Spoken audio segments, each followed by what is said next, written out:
All these years, our awards have honoured people who don't keep quiet. They're the noisemakers and the sense makers. They're the risk takers and the rule breakers, and I wouldn't have it any other way. Absolutely right. And that brings us to our final honoree. Our final award this year is a bit personal for all of us here at the UN Foundation. It's given to a man who has served the world's poor for decades. He also has helped guide our organization from the very beginning as an advisor, a counselor, a distinguished member of our board of directors, and a friend. Today is a resonant day, on the eve of Human Rights Day and the day before the Nobel Peace Prize is awarded, one of many accolades our honoree has received over the years.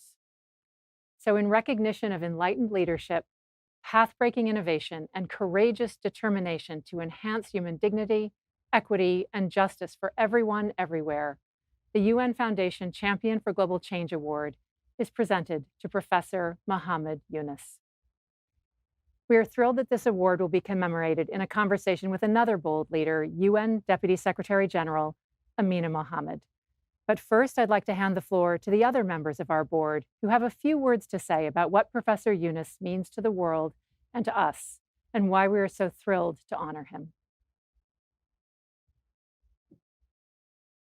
Poverty is the absence of all human rights. The frustrations, hostility, and anger generated by abject poverty cannot sustain peace in any society. For building stable peace, we must find ways to provide opportunities. For people to live decent lives. Those are some of the many wise words. Many wise words of the 2021 UN Foundation Champion for Global Change. My friend. My friend. My friend. My friend and fellow UN Foundation board member, Muhammad Yunus. Muhammad Yunus. Muhammad Yunus. Muhammad Yunus. A lifelong social activist and innovator. The founder of the Grameen Bank. He revolutionized microfinance and microcredit. Became known as the banker to the poor. He created a movement to lift millions of small business owners and women out of poverty. Developed new forms of civic participation. He helped catalyze a green revolution in his own home country of Bangladesh. And was honored with the Nobel Peace Prize. Poverty, he said, poverty does not belong in civilized human society. Its proper place is in a museum. We honor him again today. For his profound vision, for his wisdom, for his passion that still burns. For his passion that still burns to consign poverty to history. And build a safer, greener, fairer world for us all. For us all. For us all. Dear Professor Yunus, it's so wonderful to be with you today. You've been a close partner to us at the UN for a very long time, especially in the capacity of the Secretary General's MDG and SDG advocate.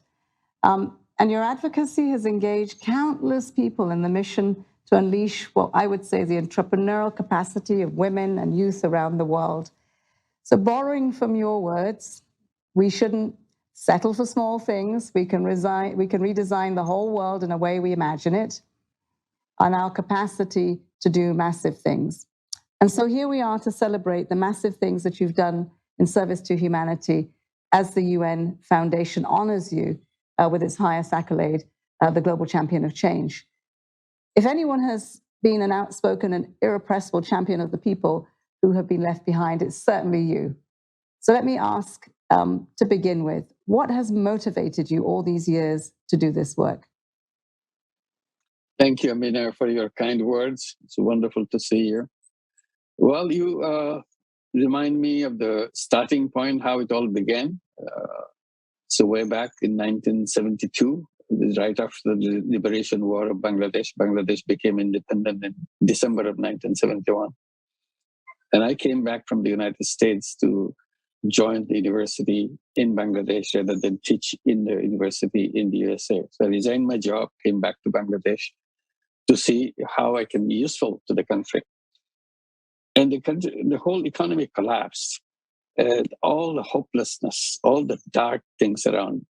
You don't see this coming up any ray of hope.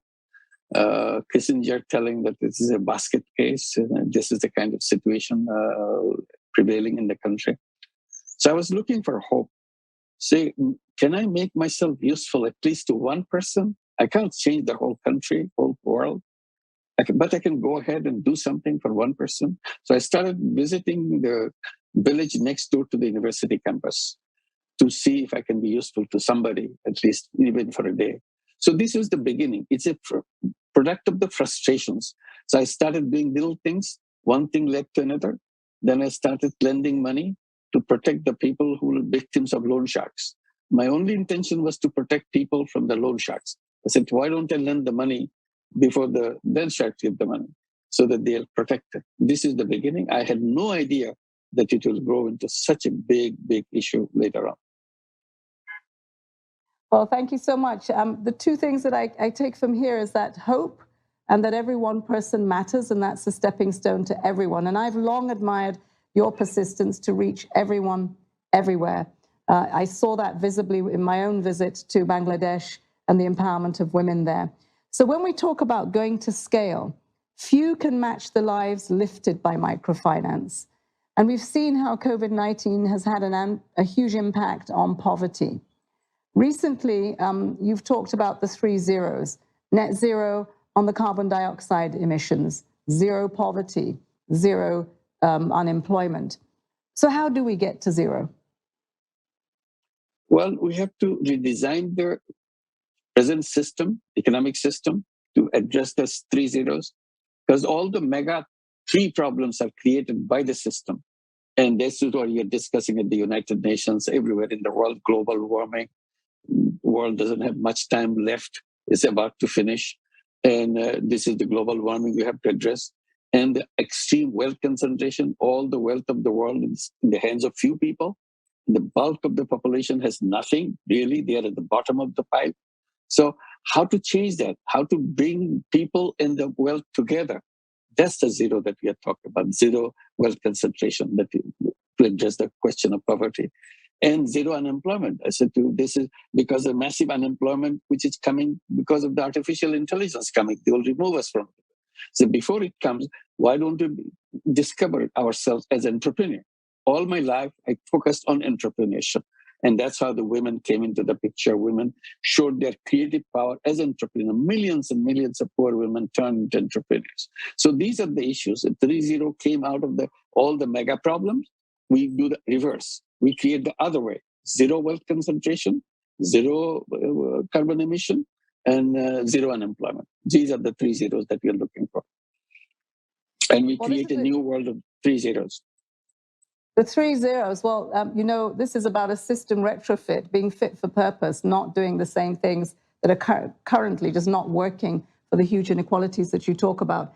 But I'm always inspired and energized by the courage, the stamina, and the inventiveness and dedication of young people all over the world.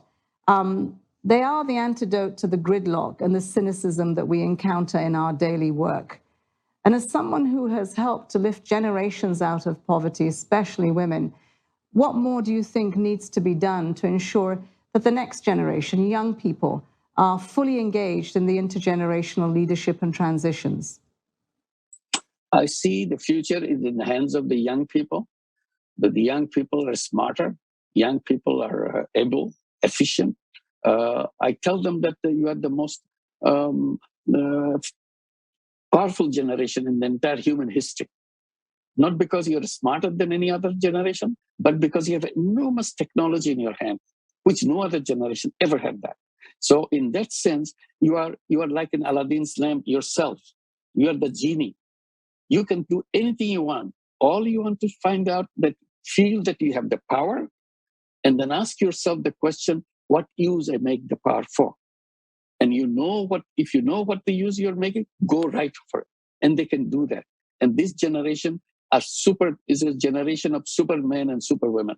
So let them enter the world and give them the space, give them the opportunity to do that, rather than saying, oh, you're young, still you cannot do that. I even said that definition of adult has to be changed. at least for this kind of purposes. And instead of waiting for 18 years, this young generation are ready at 15 years, 16 years. They're as smart, as able to access information and come up with creative solutions. Give them an opportunity to do that. Let them be creative entrepreneurs by themselves. Mm-hmm.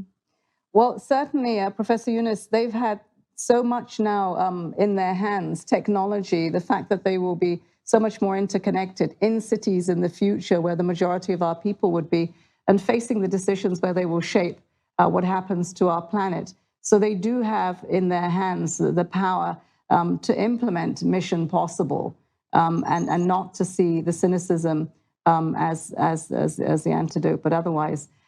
So, Professor Yunus, in recognition of your enlightened leadership and constant innovation to enhance human dignity, equity, and justice for everyone everywhere, we are delighted to honor you today. Congratulations and thank you. Well, thank you very much. Such a great honor for me.